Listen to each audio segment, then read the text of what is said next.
We love that title and we said yes. And of course, we have an affinity to the wilderness. We do a lot of outdoor stuff and have since we were quite young. Um, and we're going to do the talk. This is actually our second talk we've given together today. And we gave one earlier at the Sunday program here. And we did that talk. He talked and then I talked, and we kind of wrote separate talks. But for this one, we tried to combine our talks. So he wrote a talk and then I took it and added things in. So we're going to go back and forth and we'll see how it goes. Take refuge. Sure. We take refuge in Buddha, we take refuge in Dharma, we take refuge in Sangha.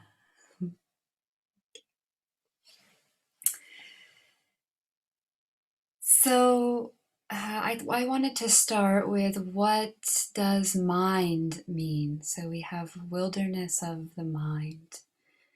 And my first thought was perhaps the only wilderness is the mind. Or another way of saying that is perhaps the wilderness is itself made of mind.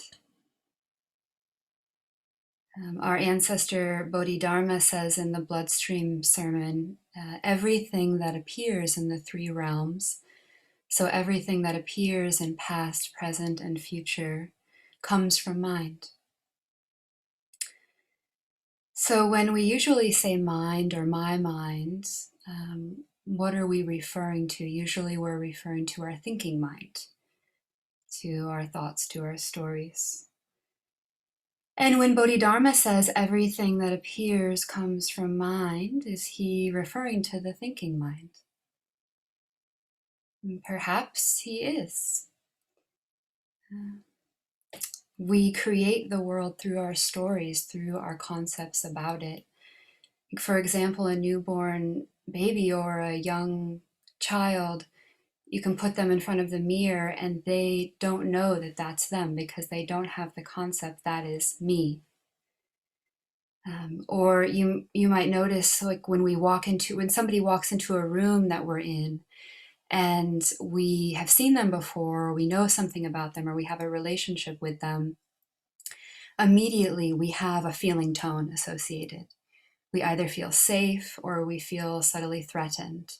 We have an image in our mind, even if we're not looking at them, we just know that they entered. So we've created this whole person in our mind. We have this whole conceptual overlay about them. And of course, we also do that with ourselves. The other day I was in teaching a sewing class, teaching how to make the Zen shirt, the Samoe. And one of the other residents, tried on Soten Samoe that he always wears every day. And as I was working with the other residents, that person who was wearing Soten Samoe kept sort of walking by me. And I would, oh, it's Soten. And I had this whole experience because that was Soten, because I could identify that. And then I would realize, oh, that's David. And then it would completely change. My world would completely change.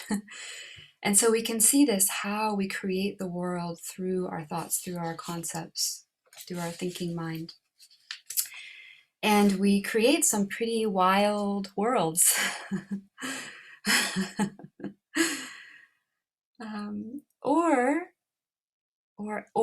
And is Bodhidharma talking about the mind with a capital M? The Buddha mind, the vast mind, the all-encompassing mind, the substance that everything is made of, the mind substance. So this question of what is mind is very interesting koan. Very interesting koan.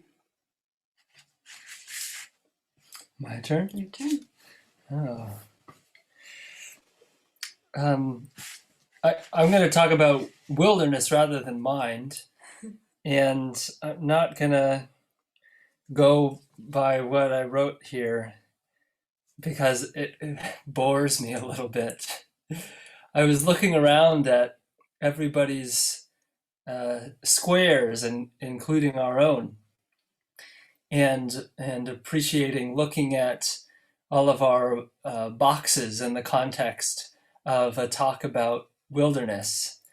And I think part of the reason why Shanae and I started doing wilderness sesshin was because we wanted sesshin to be a little bit wilder in a dirty sense. Recently at the monastery, we changed our wake up time to a more relaxed wake up time, which means instead of waking up at 4:20, we're now waking up at 5:20. But we're close to the solstice right now. So what that means is, like, by the time we've woken up, the birds they are well underway. Their day has started. They've already done their morning greeting rounds and Chanting morning service. chores. They finished their chanting service already.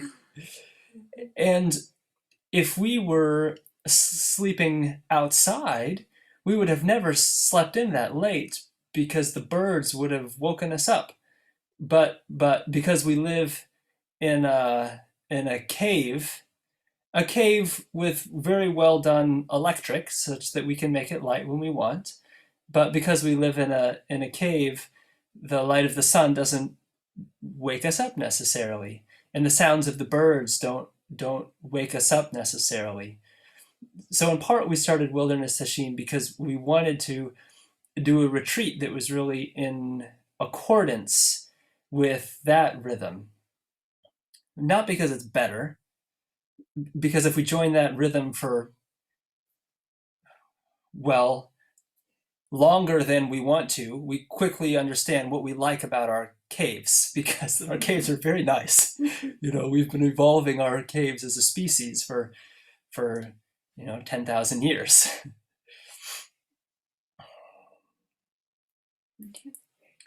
Yeah, but let me say one more thing.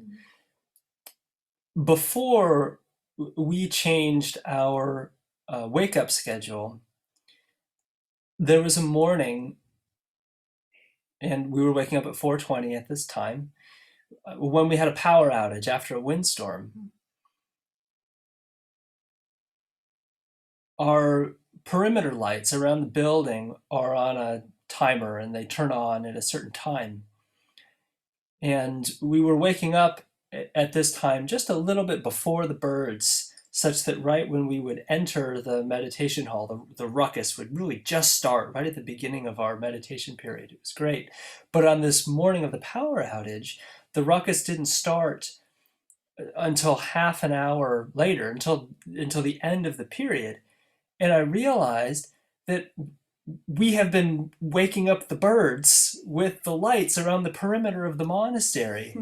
And then when the power outage happened and the lights didn't turn on, the birds slept in. Yeah, so it's interesting how interconnected our ecosystems are.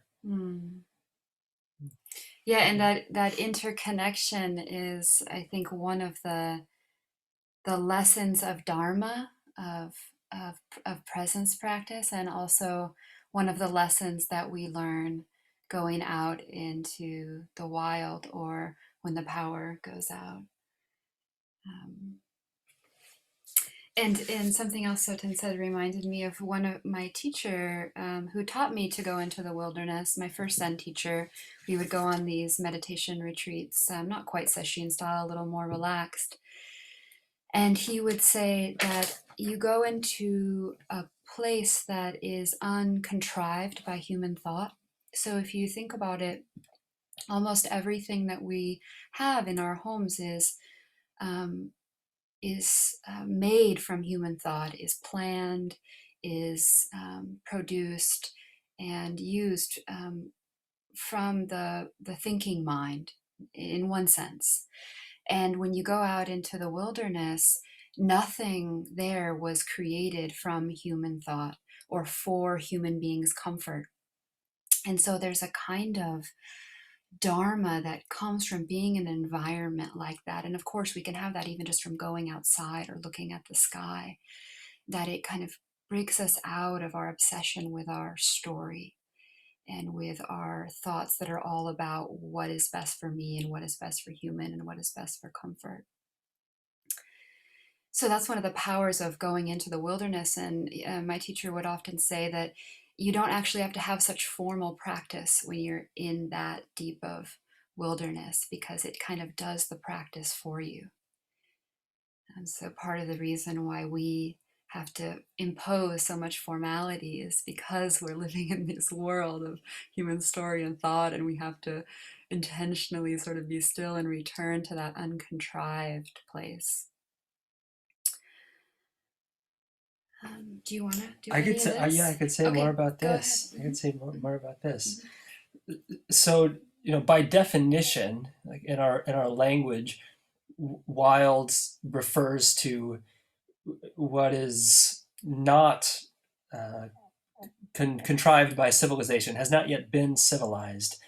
And wilderness areas, so to speak, in the United States and other countries that have designated areas of land as wilderness areas, have these spaces of land that are not allowed to be Manipulated. manipulated by Homo sapiens, except for the fact that we put a fence around them and labeled them as such. And in the United States, 5% of our land is designated as wilderness area, half of which is in Alaska. And this is a relatively high 5%. percentage for a country. There aren't really a lot of countries that designate land as wilderness areas. And like Shinei was saying, if we really ask what is wild about when we look not just outside but also inside, what's common to the wilderness in both areas, we probably say some word that sounds like control. When we go outside into the wilderness, it's lovely, it's beautiful, until like the bugs come, or until the temperature is not what we want it to be, and then we can't control that, so we want to go somewhere where we can control it, right? And the same thing happens with our sitting when we are sitting still, and all of a sudden the mind state comes that we don't want, or the feeling in the body comes that we don't want, and we want to somehow get away from it. And I think actually this is really exactly what the Buddha talked about when he talked about dukkha. That dukkha, that suffering, is that tendency to push some things away and get others to try to control and manipulate our experience, so that we can be happy. This belief that somehow controlling conditions brings happiness. And he rightly said that's not true. That's actually the cause of our unhappiness. But then the predicament that we get into as modern intelligent people when we hear a teaching like that is then we think like, okay, great, now I'm just going to control the mind, and then I'm not going to have that problem anymore. Control it to not control. Yeah, and so we end up with this schism within ourselves where we really want to be a certain way.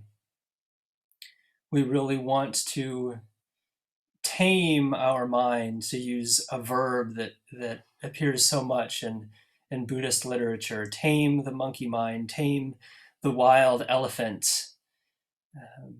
as if our mind were some crazy, wild, savage thing, and we, the upright steward of it, are going to put it in line.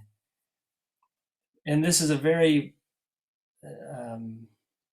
useful exercise to do, but we have to also honor the wilderness, so to speak, within ourselves, meaning all of our ideas about how we would like to get ourselves in line, or and put ourselves together, are ultimately insufficient. We really have to go beyond that, and going beyond our ideas about how we would like ourselves to be is a big, scary, frightening frontier that we need to approach, as frightening as it is. But that's where we find space and freedom when we get there.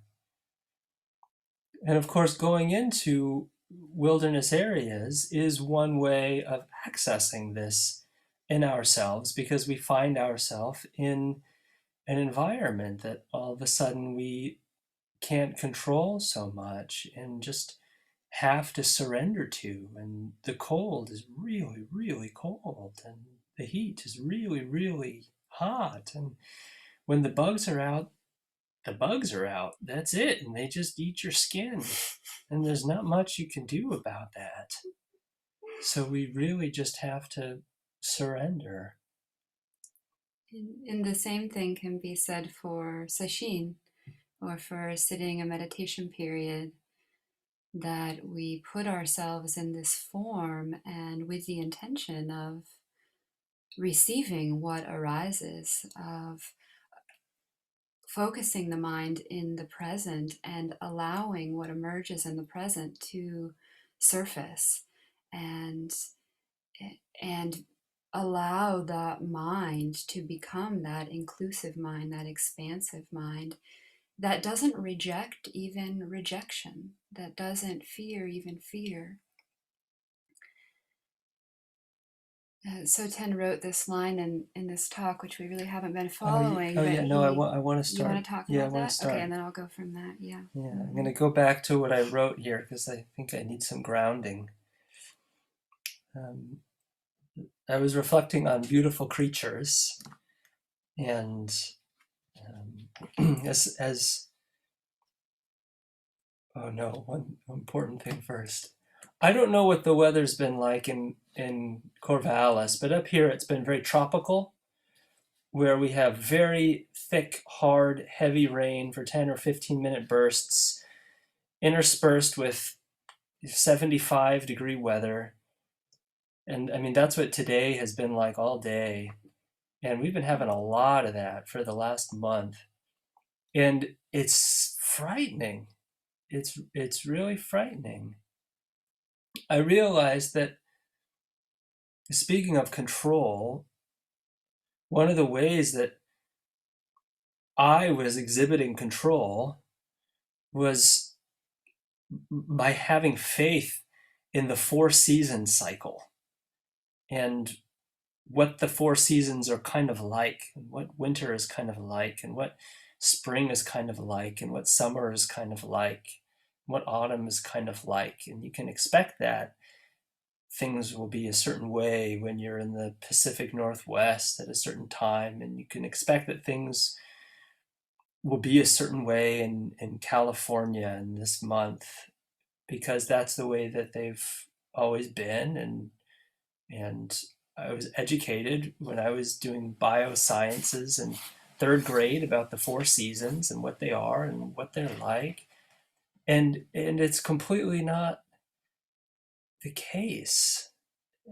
I mean, the earth is is an organic, living, growing, responding organism, just like she is. And it's equally spontaneous, and it responds to stimulus in an equally unpredictable way.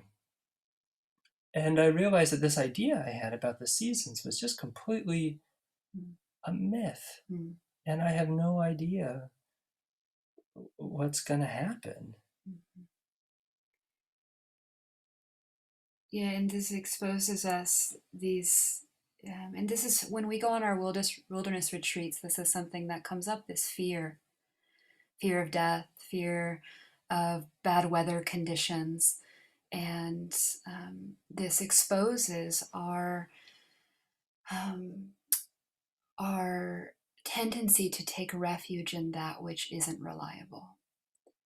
And the one of the three marks of existence that the Buddha taught is impermanence, that everything that is born dies, that everything that is conditioned is subject to change.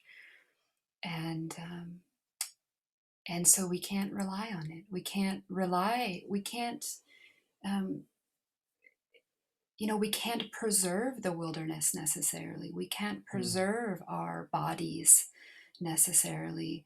Um, we don't know when they will die or how they will die or what their fate is. So then it calls us then to take refuge in something else, in something more reliable.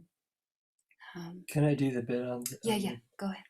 So I was reflecting on beautiful creatures, and as some of you know, jaguars used to live in the Pacific Northwest of the United States, and I think some of them are still sighted in Arizona modern day, but also lived in California. And I was reading about them one day when I was reading the label of an endangered species chocolate bar, and I was reflecting on the beauty of this animal and really grieving their extinction.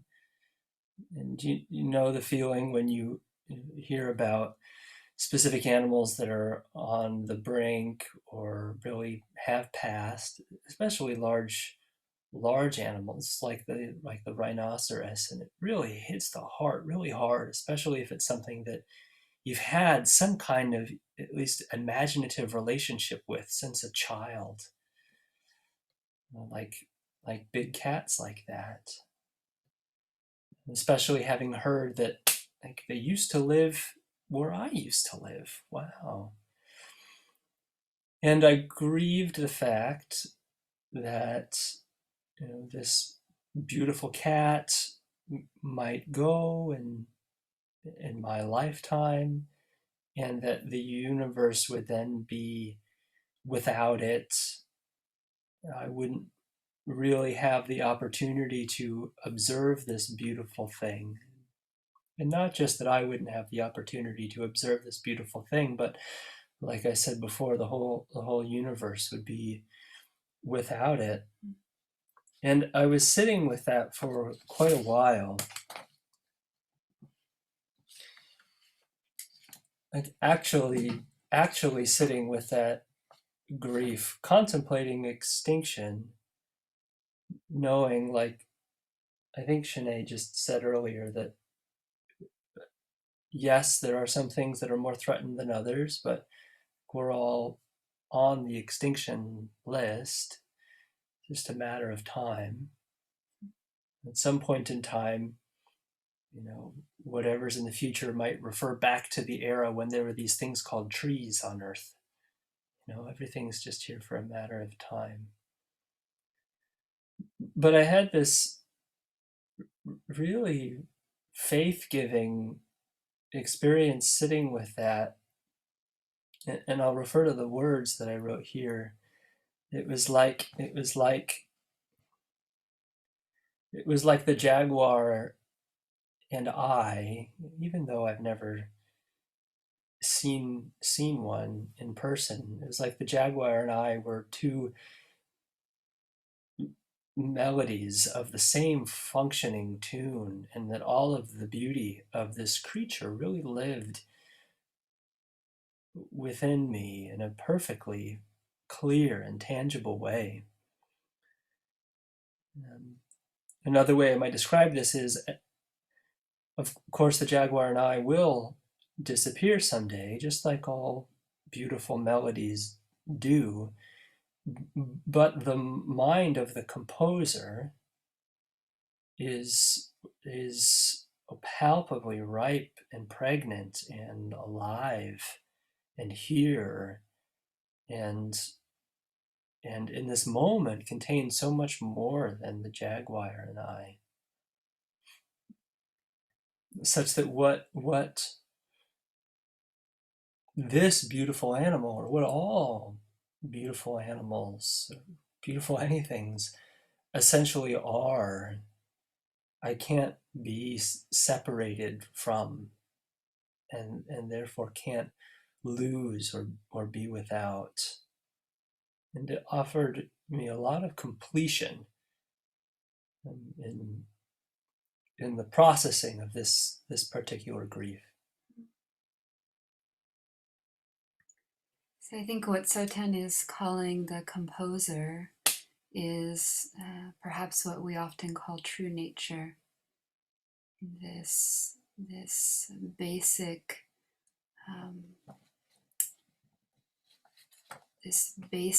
knowing expanse, this almost nothingness, or